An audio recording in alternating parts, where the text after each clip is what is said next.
I'm Melinda from the Danville Public Library, and today we have been talking. We've got some of your friends here who are very, very lonely for you guys to come back also. We miss you so much. We're hoping that you'll be able to come and join us here very soon and be able to get some of these wonderful books. And today we've been kind of talking about some things that are going on this week. This week is kind of a special week. The United States will celebrate their 245th birthday, 44th birthday, I'm sorry. And the other things that we were talking about is flight. We're talking about the hot air balloon. The first time somebody ever flew a hot air balloon around the world occurred this week on July 2nd in 2002. So we've been choosing some books and talking about those things this week, and we've got some books scattered around here that your friends have kind of chose to maybe look at and read. Maybe you'd like to come in when you can and read some of these books also.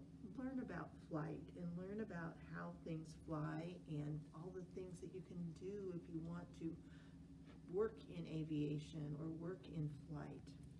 Today we're going to read a story about the first hot air balloon ever made and how the two brothers that invented it decided to do it.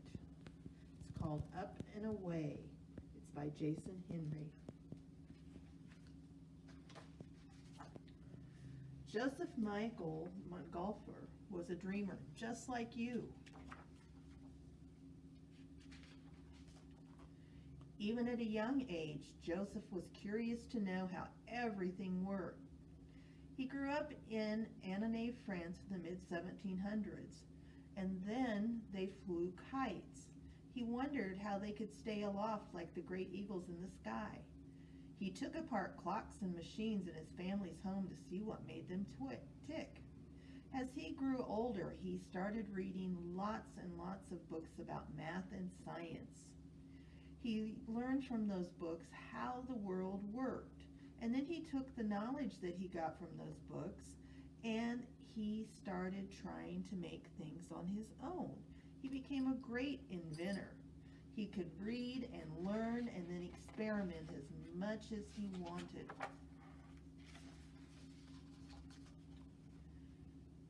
Of the 16 Montgolfier children, Joseph was closest to his brother Jacques. Etienne was not a dreamer like Joseph. He was the opposite, practical, matter-of-fact, good at business. Even though their personalities were different, the brothers shared a common interest in science and the latest inventions of the day. When their father asked Etienne to manage the father's paper-making factory, it was a natural fit. Joseph was happy for his brothers as he preferred to spend time with his books thinking of possibilities of things he could invent. One afternoon, Joseph stretched and decided to take a break from a very long morning of study. Lost in thought, he walked out the front door, forgetting to close it behind him. A gust of wind blew his papers, and when it landed, they landed in the fireplace, and we all know what that means. They started to burn. Joseph returned home to a big mess. Then he looked over at the fireplace, and such a lot of work gone so quickly. As he sat and watched his bits of paper crackle and rise in the smoke, he had a thought. He asked himself, what caused those bits of paper to rise in the fireplace? Something must lift them into the air. At this time in history, discoveries were being made in science called chemistry. Oxygen and hydrogen had been discovered a few years earlier. After observing the fire further, Joseph thought it must be so. More ideas rushed through his mind. If enough gas were contained in a large vessel, he could build a flying machine and it would lift into the air. So that's how he got the idea that he could do this. Joseph had to test his ideas as he went right to work. He hastily got a supply of taffeta and cordage quickly. Cordage would be like rope, string. And then you will see one of the most astonishing things in the world. It was not like Etienne to be caught up in one of his brother's wild endeavors, but after seeing Joseph's experiment for himself, he knew the discovery was an amazing one. They had built the first balloons to carry people. Together, they designed and built a large sphere 3 times the size of the small box Joseph had used in his first experiment. They realized the larger the balloon, the larger the heat source would be to need it to fuel. So they started trying to make different sizes and putting heat under them. Soon, people started to talk about the strange things that are happening. Boy, these pages are not wanting to turn with me, guys. On a damp June day, Joseph and Etienne brought an enormous sphere, which they now called an aerostat, to the town square. Along with a team of men, they built another hot, smoky fire beneath the cloth. They even burned old shoes and wool coats to get the fire roaring. The aerostat filled quickly, and shouts arose from the crowd. The balloon was released into the sky, reaching a height of about 3,000 feet before slowly descending. No one had seen anything like this before. The town officials wrote about it in their official books. They recorded the date as June 4th, 1783. Now, for all time, it would be known that the invention that flew on this day was the work of the Montgolfier brothers. News spread quickly. Pretty soon, the King of France heard about it, and he wanted to see it. His invention was a great honor. He asked himself, should they be the ones to fly the invention in front of the king? No person had ever traveled in the sky before, and their father had begged them to never, ever get in and fly because he feared for their safety. But who then could they send aloft? They thought really long and hard. Then they decided a rooster and a duck would be fine choices since they were birds. The third passenger, a sheep, was chosen also because it was hardy and it was about the weight of a small man.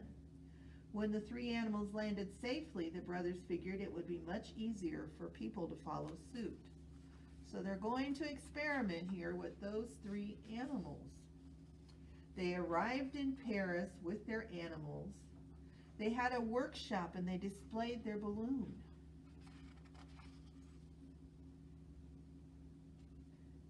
They had a man come in who did the dresses and the things for the king and the court, and he decorated it up with all the beautiful blue and gold emblems showing the king's royal signature.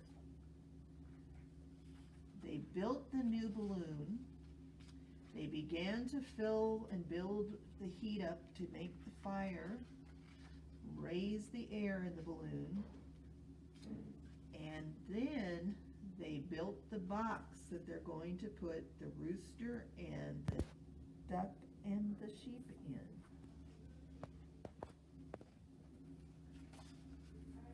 Everybody came out to the square to see it.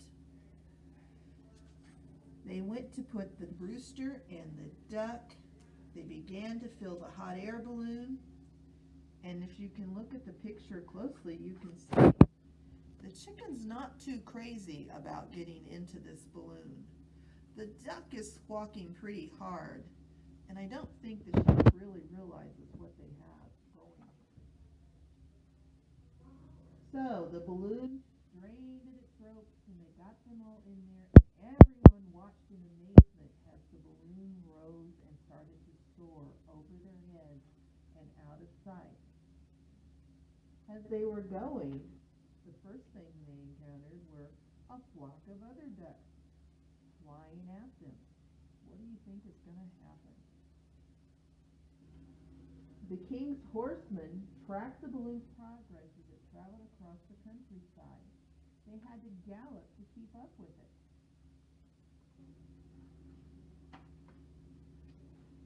After 2 miles, the aerostat began to lose hot air trapped within it, and it slowly descended into a forest meadow. Happy to be on the ground once again, the sheep bolted out of the basket and began grazing. The duck and the rooster squawked and flapped their wings. The king's horsemen soon caught up with the first aeronauts. That means space, or that means balloon flyers, and carried them back in honor to the palace.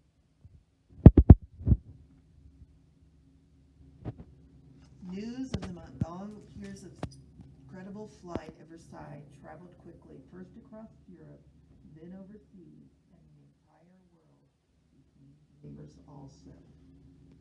Now, if you would like to read this book, it's one of the books we have here at the library. There's another book that we have here about this flight, and it's called it's called Hot Air, I'm sorry. And it's the true version, but it's more according to the duck and the rooster and the sheep. And it's really quite funny. I don't know if that's really what happened, but it gives it from the view of them. And they talk about what happens when the ducks actually flew and some other things that they flew into. So it might be one you would want to read. The other books around here, we have books that are if you wanted to be something like a pilot, or if you wanted to build planes, or if you wanted to learn how to just fuel, or maybe you'd want to learn how to experiment and make your own. There's all kinds of possibilities. And we've got all kinds of books here we look forward to.